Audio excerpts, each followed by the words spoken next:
Let's have a look to the batteries.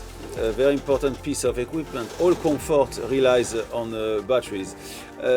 Tell me, Anthony, how is it with battery changing? Are you sometimes changing the battery packs during the operational charter life of your yachts? Of course we do, François, depending on the kind of the boat, monohull or catamaran, depending also of the battery type, I mean gel or... Last longer? Yeah, exactly. So I would say that at least we are changing battery one time during the charter program, but we are also testing the batteries every year.